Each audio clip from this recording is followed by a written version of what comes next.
이 부분은 이제 사실 박근혜 대통령이 뭐 첫 번째 사과 때 언급을 했었는데 약간 좀 비교해서 제가 한번 따져볼 필요가 있을 것 같습니다. 먼저 들어보시겠습니다.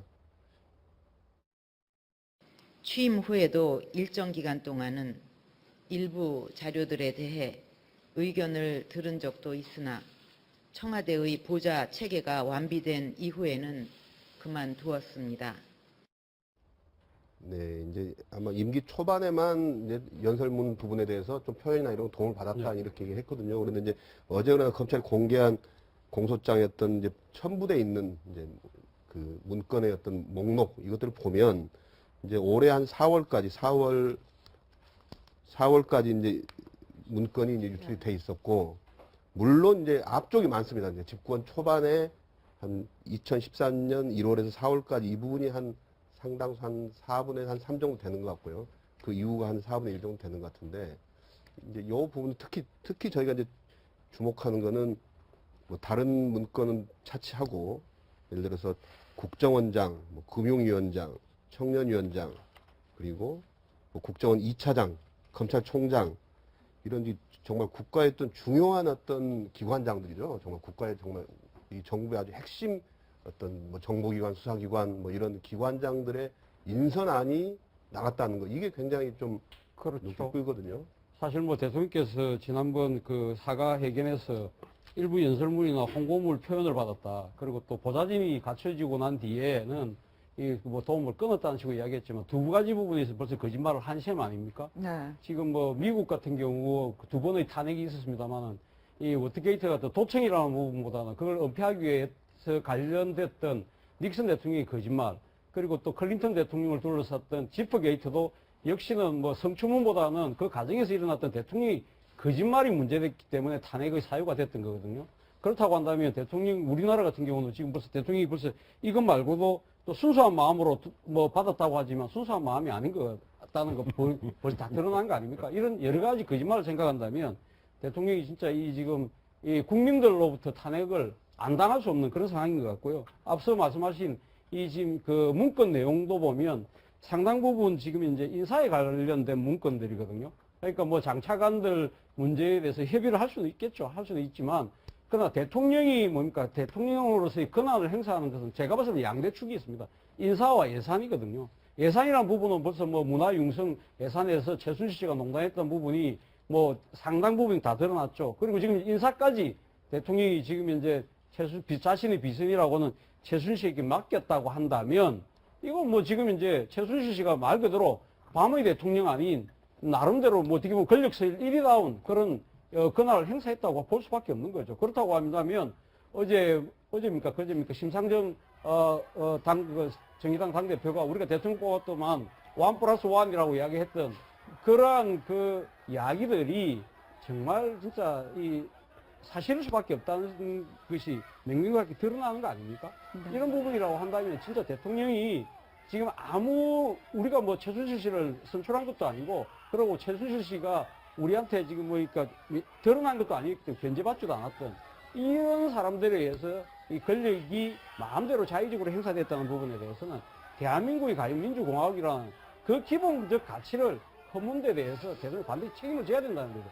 그럼에도 불구하고 자신의 헌법적 가치를 다 유린하고 자신의 헌법적 테두리가 헌법이 보장하고 있는 대통령의 그 임기와 그리고 또 소출하는 탄핵 소출하는 불소출하는 그 권한 속에서 버틴다? 이거는 말 그대로 진짜 상당한 자가당착이 아닌가 하는 생각을 지울 수가 없습니다.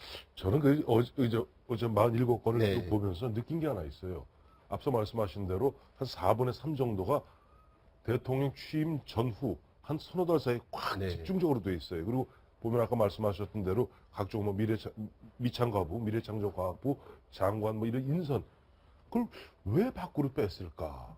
지난번에 우리가 지지난 주던가에 그 당시 이제 곽상도 검사를 갖다가 나중에 뭐 민정수석 올리는 문제 뭐 그 문제랑 한번 보지 않았어요? 네, 근데 문건이 한번 나왔었죠. 근데 이거 보면서 그걸 왜 그랬을까? 저 곰곰이 생각을 해봤어요. 그러니까 통상적으로 대통령이 예를 들어 아래에서 보면 이제 인사 이렇게 사람들이 한 3, 4배수로 압축되면은 그 관료들의 생각 말고 밖에 있는 이른바 세평에 대해서 검토해 볼 수 있습니다. 예를 들어서 제가 대통령이라면 평상시에 친하게 지내는 우리 서양호 소장한테 내가 이번에 이수희 씨를 갖다 이수희 변호사를 법무장관으로 임명하려는데 그 사람 평이 어때?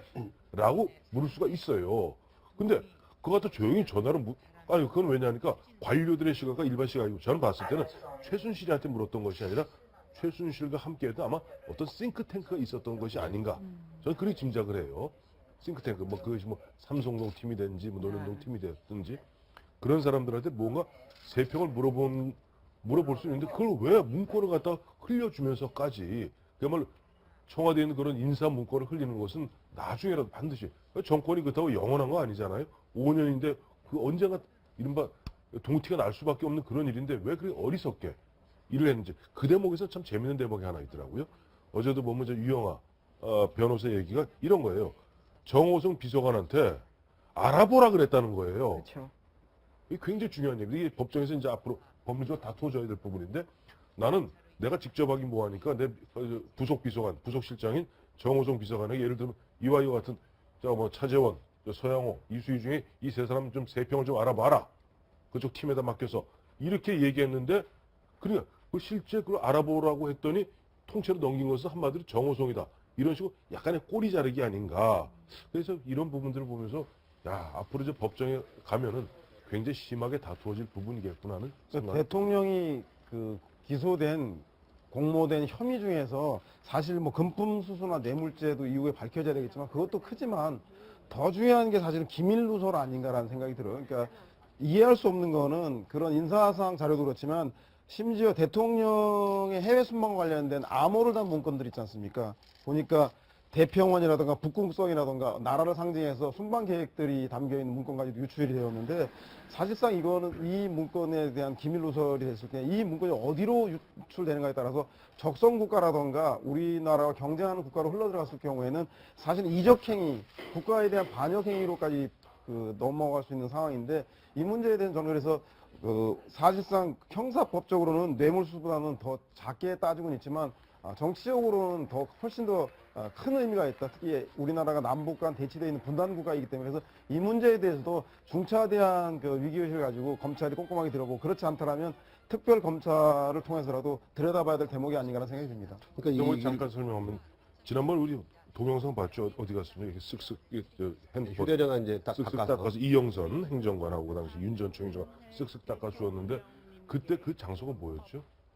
그리고 그때 옆에 있었던 게 대통령 순방 일정이고 대통령 순방 일정에 맞추어서 이 행사에는 무슨 옷을 입고 이 행사에는 무엇을 입고 옷 맞추는 과정이었어요. 그래서 저는 보니까 그 뒤에 이제 후반부 그렇죠. 최근까지 네. 나왔던 2014년, 15년 이런 대통령 것들요. 네. 그 순방 일정인데 뭐 그것도 그런 식으로 제가 더듬 말씀드리지만 한 40년간 코디를 해왔다면 그건 옷은 대신 행정관과 함께 가서 고를 수는 있어요. 그거 있죠. 보면 저 박 대통령 VIP의 예를 들면 뭐 취향은 이런 것이다. 내가 제일 잘한다. 행정관은 잘할 수 있어요. 그런데 그것이 아니라 그걸 통째로 그 문건이 나간 것은 그거는 법적으로 처벌을 받아 마땅한 것이죠. 저게 지금 1차 그 대국민 담화가 나왔을 때는 태블릿 PC가 나온 그 다음 날이었어요. 그리고 그렇죠. 정호성 전 비서관의 휴대전화가 압수되기 전이란 말이에요. 그렇죠. 물증이 나오기 전이에요. 검찰이 물증을 확보하기 전이란 말이에요. 그러니까 저렇게 선을 그었고 무슨 연설문이나 홍보물에 대해서만 꼭 조언을 얻은 것처럼 잘라버렸어요. 그런데 뜻하지 않은 정호성 비서관의 그 휴대전화가 나오면서 물증이 튀어나와 버리니까 이제 유영아 변호인을 통해 가지고 이제 또 다른 그 변명을 하고 있는 거예요. 그러면 왜 대통령이 이렇게 계속 변명을 하고 1차 담화할 때는 거짓말을 하면서까지 감췄을까? 그거는 불법 행위라는 걸 알았다는 거죠. 이런 게 나가면 안 된다. 최순실한테 이게 나갔다는 사실이 드러나면 안 된다라는 거를 인식하고 있었다는 거예요. 저는 그런 면에서 지금 이제 뭐 10월 20일 날 있었던 그 대수비 회의에서 거기에서 또 두 재단의 설립 취지와 기업의 모금에 대해서 한 얘기가 있는데 뭐 그 저 자료가 있지만 거기에 보면 뭐 그 기업들이 그렇게 뭐 한 걸로 알고 있습니다라는 서술어를 써요. 그거는 뭐 대통령이 직접 관여한 게 아닌 것처럼 얘기를 한다. 보고를 들어가지고 아는 것처럼 모금에 대해서는 보고를 들어 아는 것처럼 얘기를 했는데 지금 드러난 거 보면 그게 아니란 말이에요. 대통령은 드러났을 때는 이게 큰 파장이 되고 불법 행위가 된다는 걸 인식하고 있었던 거예요. 그래서 계속 거짓말로 일관했던 거기 때문에 유영아 변호인의 이런 말이 그야말로 이럴 때 법정에서 쓰는 말이 있죠. 반성의 기미가 전혀 없고 그 네. 판사들이 쓰는 말이 이럴 때 쓰는 겁니다. 네. 그래서 이제 이 유출된 문건 하나씩 제가 좀 보면 2013년 2월 25일 이날이 이제 대통령 취임한 날입니다. 취임식 열려서 정식 임기가 시작된 날인데 이날 나간 게 국무총리, 감사원, 국정원, 행정각부 장관 후보안, 소위 이제 조각이죠. 내각 그 구성하는 장관들의 후보자들 뭐 1, 2, 3 뭐 그래서 환경부 장관 누구 이런 것들이 다 통째로 나갔다는 얘기고요. 그리고 3월 1일 국정원장 총리실장 금융위원장 인선 발표한 이건 아마 이제 인선이 완료돼서 발표하는 어떤 문건 발표하려고 이제 정리해둔 이 사람은 뭐 이래서 이런 점에서 발탁했다 뭐 이런 게 나간 것 같고요. 그 다음에 또 쭉 더 뒤로 가보면 3월 13일에는 차관 인선안 차관급 21명, 21명 인선안 이게 통째로 다 나갔습니다. 그리고 그날 또 감사원장, 검찰총장 등 기관장 25명 인선안 이것도 통째로 나갔거든요. 4월 5일 날 국정원 2차장, 국정원 기조실장 인선안 이걸 보면 이게 최순실 씨가 사실 받아도 누가 누군지도 모를 사람들의 문건이란 말이에요. 그러니까 그렇죠. 최순실 씨가 오히려 최순실 씨에게 주는 게 목표가 아니라 이 최순실 씨를 통해서 싱크탱크가 있어요. 어딘가에 네. 좀 검토를 해달라는 그렇게 느낌을 우리 한태순 평론가께서 아까 뭐 싱크탱크가 있는 것이 아닌가는 말씀을 하셨는데 일부 보도에 의하면 미르재단의 전 사무총장 이승환 씨가 한 이야기가 있습니다. 최순실 씨가 이 나름대로 이 자신이 꾸린 전문가들로 모아서 회의를 했다는 거거든요. 뭐 이승환 본인도 한 번씩 가기도 했는데 자기가 봤을 때는 이 최순실 씨가 그 회의를 주재할 능력도 가움도 안 된다는 뭐 그런 이야기를 했기 때문에 그 부분에서는 오늘 뭐 이번에 그 검찰이 제대로 아직까지 뭐 시간이 없어서 수사를 못한 것 같아요. 그래서 그 부분에 대해서는 아마 이번 그 남은 검찰의 수사라든지 또 특검 수사에서 아마 구체적으로 좀 파헤칠 부분이 아닌가 하는 생각이 듭니다. 저기 평상시 청와대에서 있을 수 없는 일인데 제가 참여정부 인사수석실에서 행정관을 근무했을 때 평판조회라 해서 10배수, 20배수를 아무에게도 얘기하지 않고 올려야 될 때가 있습니다. 장관, 차관 인사가 있을 때. 그러면 이것을 평판조회도 할 수 없고 정부 당국의 경찰이라든가 검찰에 조회를 할 수 없어서 남아있는 자료만 가지고 이 사람에 대한 걸 써야 되는데 하다못해 너무 물어볼 수가 없어서 저희가 관상을 보고 안경을 꼈거나 좀 마르는 인상이면 평소에 업무가 치밀하고 매사에 꼼꼼하며 이렇게까지 쓸 수 있을 정도로 그러니까 허위를 썼다는 게 아니라 그 정도로 외부에 알려서는 안 되는 네. 거기 때문에 그런데 저거는 그런 10배수, 20배수가 아니라 조각 아니라고 한다면 저건 좀 보안 중에서 1급 보안인데 저것을 사인에게 주어서 그쪽에서 검토하겠다? 제가 볼 때는 인사를 했던 사람으로서 도저히 있을 수 없는 일이기 때문에 저렇게 될 경우에는 공적 체계가 완전히 무너지고 실제로 추천한 라인으로 모든 그 권력과 힘이 쏠리기 때문에 스스로 공적 체계, 청와대 체계를 무너뜨리는 그런 결과라고 생각합니다. 우리 서양원 소장 말씀을 들으면서 그런 생각이 들어요. 그러니까 박근혜 대통령의 뭐랄까 그런 사고의 틀은 1970년대에 머물고 있는 거 아닌가. 즉 박정희 대통령 시대에 머무르고 있는 것이 아닌가. 박정희 대통령, 전두환 대통령, 노태우 대통령, 심지어는 김영삼 대통령 때까지만 해도 실제 평판조회를 밖으로 슬쩍 흘려서 다 했습니다. 그렇죠. 그리고 YS는 이제 그 비밀리 비선으로 물론 현철이 통해서 했지만은 언론에도 한번 슬쩍 띄워도 보고 뭐 여러 가지 방법을 썼고 근데 그 전에 박정희 전두환 노태우 시대 때는 그런 식으로 가까운 사람들에게 뭐 예를 들어 이런 사람들에게 평상시 알고 지내던 무슨 회장한테 슬쩍슬쩍 물어봤던 일들이 있었는데 저는 박근혜 대통령의 세월의 흐름을 갖다 몰랐던 것 같아요. 그러니까 박정희 대통령 시대에 통용되었던 굉장히 거칠죠. 거친 그런 국가 운영 방식을 지금 해도 별로 문제가 없겠거니 했던 것이 그러한 어떤 사고의 어떤 성장의 멈춤이 결국 오늘날 이 비극을 초래했던 것이 아닌가 하는 생각이 듭니다. 네. 뭐 박정희 전 대통령께서 그런 평판 조회를 하더라도 이렇게 최순실 씨 같은 그런 분들한테 물어보지는 않았을 것 같은데요. 그런 사람은 그렇기 아니겠죠. 때문에 지금 더 참담한 생각인데 앞서 우리 앵커께서 말씀하신 대로 보면 지금 문건이 그 집권 초기에 뭡니까 인사 문건이 집중돼 있다는 거 아닙니까? 제가 봤을 때는 앞서도 제가 말씀드렸지만 이 대통령이 그날 행사하는 것은 인사와 예산인데 최순실 씨 같은 경우는 초반에는 그러니까 미르재단이나 K스포츠에서 만들어서 인사를 통한 자신의 사건고를 챙기기 전에는 소위 말해서 인사 부분을 먼저 장악하는데 나름대로 이 노력한 것이 아닌가. 그래서 인사 부분에 대해서 대통령에 대한 장악을 행사하고 딱 지고 난 뒤에는 그 뒤에는 인사는 나름대로 대통령이 알아서 할 수 있도록 그냥 맡겨놓고 나머지는 앉아 그 대통령으로부터 확보된 자신의 그런 신임을 가지고 일단은 예산을 농단하는 쪽으로 가면서 또 솔직히 또 예산을 농단하는데 너무 뭐 자기 사근골 채우는데 급하다 보니까 인사까지 감나라 배나라 할 또 정신적 여유도 시간적 여유도 좀 부족했던 것이 아닌가 그렇게 생각을 한다면 딱 이게 맞아 떨어지는 나름대로의 추측이 완성되는 거죠. 네. 실제로 이제 이 박근혜 대통령이나 좀 정영욱 대변인이 아마 우리 차 교수 말 들었으면 이런 얘기했을 거예요. 차 교수는 상상과 추측의 거듭에 환상의 집을 짓고 있다. 그런데 이제 네. 좀 약간 그런 미스터리인 게 최순실씨가 이런 걸 검증할 만한 능력이 안 되는데 줬다는 거는 뭔가 또 다른 이제 비선 검증팀이 있었다 뭐 그쪽을 통해 했을까 싶은 생각이 드는데 근데 또 거기다 바로 주면 되는데 왜 굳이 최순실을 껴서 줬나 이런 생각도 아니, 들어요. 개인이 아무리 비선 네트워크가 많아도 그건 알 수 있겠죠. 이 사람이 우리 박근혜 캠프에서 얼마나 열심히 일했는가 안 했는가를 할 수는 있겠지만 국가인재데이터 시스템이라 그래서 중앙인사위원회나 그 행자부에 가보면 우리나라의 전문가부터 시작해서 각계 데이터들이 수만 명을 가지고 있고 그것을 또 경찰과 검찰과 국정원이 또 가지고 있습니다. 그래서 그런 공적 시스템을 통해서 보좌받아야지 그 사람들에 대한 검증이라던가 그런 것들이 잘 이루어지지 저렇게 사적인 연고에 의한 인사추천은 개인적인 평판을 듣기 위해서는 가능한 그런 참고사항일 뿐이고 중요한 문제는 국가의 그 청와대 내에 있는 인사위원회라던가 장관 추천위원회가 따로 있지 않습니까? 거기서 걸러지고 논의돼야 되는데 저런 식으로 인사가 진행됐다고 하니까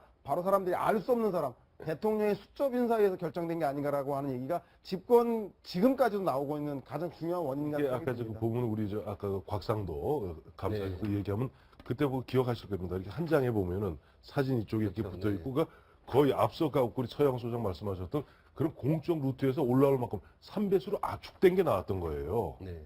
내지는 3배수 아니라 정한 거의 사실상 확정만 봤을 때 그렇다면 이 사람의 누군지 모르겠습니다만 보고 이 사람 아니야 사실은 보면 예전 정권에서 우리를 갖다 후려쳤어. 아니 실제로 뭐 그런 박근혜 정부 초기에 보면 뭐 비서관으로 같은 사람 임명도 뭐 바로 쫓겨난 적이 있습니다. 뭐라고 그러니까 대통령이 그랬다는 거 아니에요? 아니 그 모 기자인데요. 그 기자는 옛날 이명박 대통령하고 학교도 갔고 네. 이명박 대통령 쪽에서 우리를 갖다가 뭐 해코지 하던 사람 아니던가요? 그런 일이 있었어요. 그러니까 보면 아까 우리 서영호 소장 얘기대로 예를 들어서 공적 루트를 통해서 3배수 내지 2배수로 주로 왔으면 그것을 누군지 모르지만은 그걸 봐갖고 이 사람은 사실은 지금 우리한테 충성하는 듯 하지만은 사실 과거에 우리를 갖다 해코지했던 사람이다 라고 하면 거르기 위해서. 근데 그것은 사실 아까 세 분 다 말씀하셨습니다만은 공적 루트에서 걸러야 되고 뭐 그런 부분도 사실 당 차원에서 거르든지 그렇게 했었어야 되는데 이것을 갖다 맡겼는데 과거에 소산 김현철 소장 같은 경우는 김현철 소장이 보면 팀을 이끌고 광화문 팀이죠. 광화문 팀을 이끌고 있죠. 충분히 그 정도. 왜? 대선 그 기나긴 기간 동안을 자기 아버지 김영삼 대표를 위해서 그렇게 보좌했던 팀들이 있거든요. 그걸 끌던 리더가 김현철 소장이 그 김현철 소장 개인 역량이 됩니다. 근데 앞서 이제 앵커께서 궁금하게 여기시는 거는 그거 아니에요. 역량도 안 돼 보이는 최순실이 어떻게 갔을까? 아마 최순실은 그 누구 교수나 전문가들한테 박근혜 대통령과 절대적 하트라인이 있다는 것을 과시했을 거예요. 그리고 그러니까 이 사람들도 어떻게 보면 충성, 맹종을 하지 않았겠는가 짐작해 봅니다. 네. 그래서 하여튼 그 과정도 현재까지 최순실 씨까지만 갔다고만 돼 있는데 그 문구를 또 공유한 사람이 있을 수 있기 때문에 이 부분도 검찰 그리고 또 특검 수사에서 밝혀져야 되지 않을까 하는 생각이 듭니다.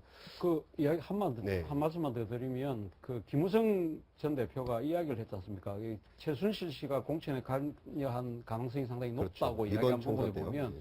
만약에 지금 그 최순실 씨가 비선실세로서 이 나름대로 싱크탱크를 거느렸다고 한다면 거기 몸담았던 일부가 실제 배지를 달고 지금 의원직을 수행하고 있을 가능성도 배제할 수 없다. 비례대표 쪽이죠. 네, 비례대표에서 비례대표가 아마 더 가능성이 높겠죠. 그런 측면에서 아마 김무성 전 대표가 이렇게 이야기한 부분도 나름은 그런 근거를 가지고 말씀하신 것이 아닌가 하는 생각도 드네요. 머릿속에 누구 당신들이 바로 그 사람들이라고 있다는 거죠. 지금 짐작을 하고 있다는 거죠. 이러면 이제 이항구 전 의원이 한 번은 특검에 한번 나오실 가능성도 있겠네요. 그렇게 하네요.